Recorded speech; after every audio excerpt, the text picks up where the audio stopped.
So good morning guys. Day 3 na no nga. Lutang ang daghang Pilipino. Pero nakunauna lang ko ba? Somehow kaning may ganit diri sa Europe dapit ginala kay ang ilahang karapatang makatao diri. Grabe po jud kaayo.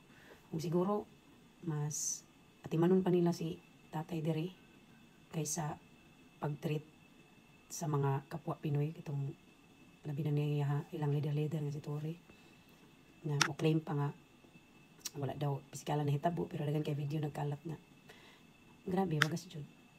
Pero siyempre di kinuwala tong kabalaka kay siyempre tiguang na gyud.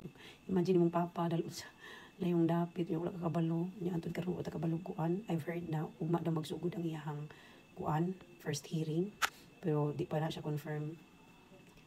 Pero di gyud mo makura ba nga kaning mauki ka kadali makakita kag uplifting video mohilak na pod masakop na po tanan mixed emotions ni gani guys di lang man gud ni para sa kuan ba kay Duterte para jud Pilipinas mao unsa naman ta kay sa gibuhat ni BBM di pa kita niya nga week gid nga nasod so grab the chance po siguro ang mga dagkong nasod no nga unsa ni buhaton niya sa Pilipinas iro-iro na lang ta ani guys ay ampor ito matabang ani tapos matouch ka sa mga videos ba labi na bitaw atong mga gasuporta kay Duterte kay kanang flag sa Pilipinas mo kanta pag kaning kuan Philippine National Anthem tira di mo makita ang difference katong uban puro mga kadaot ni Duterte. Umaon sa laging Pilipinas lagi, bantay lagi mo, di mo mga hatag umugas ha. Tapos mag-birthday siya karong March 28. Siya isa dito sa sulod.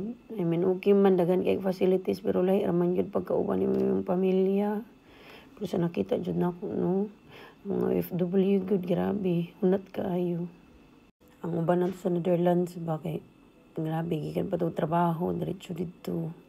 Tapos ingon sa media kay mga almost 200 people daw na nga to. So kabalo naman sa akong gibati ron guys. Gusto na jud ko mula pa og Netherlands. Sa akong trabaho pa man ta, ang ginabuhi man ta. Makahuna-una na lang ta, wala na lang ta hiluoy. Bisan ipadaplin lang sa ang loba tapos kuan na lang sa kanang kaluoy or kanang pagkamakataon na lang or respeto sa tiguang ano na lang unta ang una-una.